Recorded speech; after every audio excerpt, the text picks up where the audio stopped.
Hello everyone and welcome to my Bachelor Nation 24 channel. I hope everyone is having a wonderful day. Before we begin, please hit the subscribe button and give this video a thumbs up.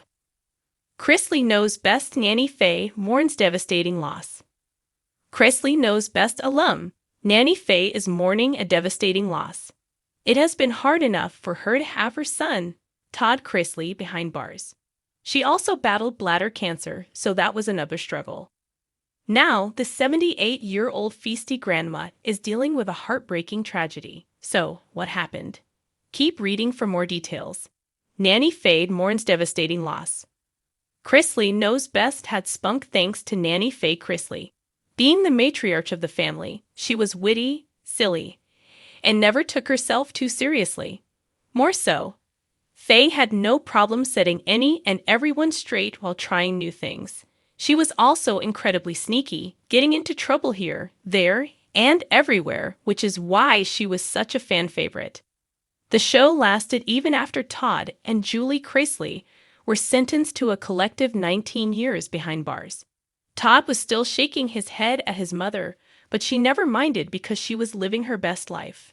Sadly, she was diagnosed with bladder cancer in 2021. She had credited her daughter-in-law, Julie, with helping her during that difficult time. Fortunately, she is now in remission, which has been a blessing. She even spent the holidays with Todd in 2023, as she had gone to Florida to see friends. Therefore, she was not going to miss out on the tradition of seeing her son for Thanksgiving. Despite all that has gone on, she has kept her chin up. But now, Nanny Faye has suffered a tragic loss. It was shared that her sweet pup, Miley, had passed away. The sad news was shared on Reddit, and Chrisley Knows Best fans were immediately heartbroken. They had seen Nanny and Miley all over town, even at the local Walmart. She never shied away from a photo or a kind hello, and followers always noted that. Not only was Nanny Faye a gift, but so was Miley. With the OP writing this, Chrisley Knows Best fans remember Miley. Fans of the show immediately remembered Miley, and they were broken for Nanny Faye. They know the love of a pet, but more so, how much Nanny and Miley adored one another. This is so hard, but hopefully Nanny Faye takes comfort in knowing how many fans adored Miley. They had a very special relationship that was and is timeless. The sun had barely peeked through the kitchen blinds in the Chrisley household, casting soft streaks of light on the marble countertops where Nanny Faye usually stood sipping her morning coffee. But today, the pot remained untouched. The house felt quiet, still. Too still for the woman known for her infectious energy, wild gambling tales, and unstoppable spirit. At 80 years old, Nanny Faye had experienced her fair share of loss. But this one hit differently. It wasn't just the passing of time or the silence that followed.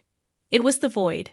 A void left by the death of her beloved sister, Frances, the woman who had been by her side through childhood, heartbreak, and all the chaos life had brought their Southern family. "I never thought I'd be the one left behind," she whispered to herself, a trembling hand clutching an old photograph of the two of them at a family picnic. Their matching red lipstick smiles framed by teasing perms and oversized sunglasses. The laughter that once rang from that photo now echoed in painful memory. Frances had been the quiet to Faye's loud, the sugar to her sass. She never liked being on camera, but she was always present behind the scenes, calling Faye to remind her about doctor's appointments, praying with her on hard days, and secretly slipping cash into her purse during the holidays with a wink and a "don't tell Todd." When Todd Chrisley broke the news to his mother, there was a moment he hadn't seen before in the vibrant matriarch. A flicker of confusion, then pain, and then silence. No witty comeback. No, "oh hell, honey." Just silence. "I just saw her last week," Faye had muttered, as if saying it enough would reverse what had happened. In the days that followed, the Chrisley family came together in a way viewers hadn't seen since Todd and Julie's incarceration. Chase flew in from Florida. Savannah rearranged podcast recordings, and even Grayson took time away from his teenage routines to sit beside his grandmother. "She's the glue, y'all," Savannah said tearfully in a family confessional. "We've leaned on her so much, and now it's our turn to be her rock." Nanny Faye's grief unfolded slowly. At first, she didn't want to attend the funeral, saying, Frances never liked being the center of attention. But Chase gently took her hand and said, But you were hers, white Nanny. Church with creaky pews and stained glass windows, just outside of their hometown in South Carolina. Faye wore a soft lavender suit, Frances' favorite color, and held a single magnolia bloom in her hand. During the eulogy, she stood tall, her voice strong despite the tears. My sister was my heart, she said. She taught me how to be strong, how to keep going even when the world tries to knock you down. She was the one who helped me through losing Jean, through raising my boys, and she always told me, Faye, life's short, but your lashes can still be long.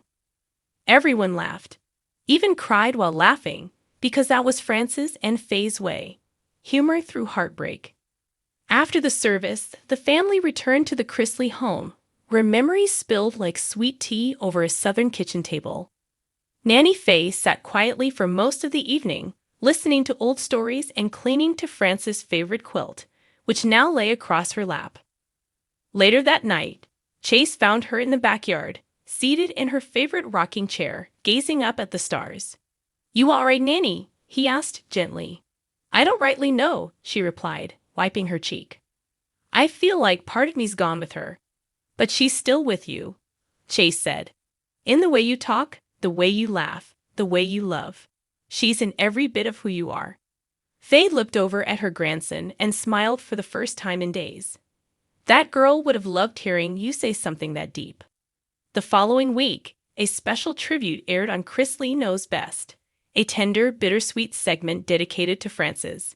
Fans were treated to behind-the-scenes moments, Frances and Faye cooking together, sharing sisterly jabs, even playing cards late into the night. One scene showed Frances gently scolding Faye for sneaking out to the casino again. You're gonna get struck down one of these days, she teased, to which Faye replied, If I do, I hope it's while I'm hitting the jackpot.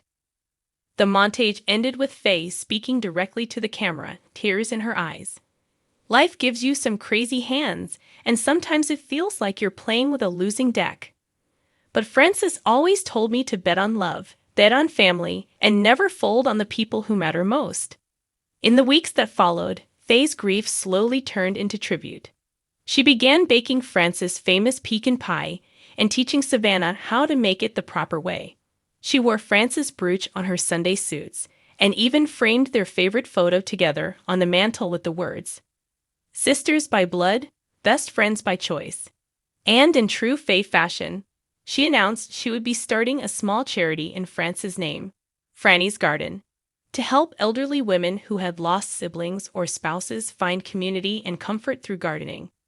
She always said she wanted a rose garden of her own one day, Faye told a local news outlet. So I'm gonna give it to her, and make sure other ladies like me get to plant their roots too. Fans flooded social media with support, sharing condolences and stories of how Faye's spirit had lifted them through tough times. One follower wrote, Nanny Faye taught me how to laugh through tears. Now she's teaching me how to mourn with grace. Frances must have been just as special. Though the Chrisleys have faced countless storms, legal battles, prison sentences, public scrutiny, this loss felt especially raw. But in the quiet strength of a grieving sister, viewers were reminded of something real, something unshakable, the enduring bond of family.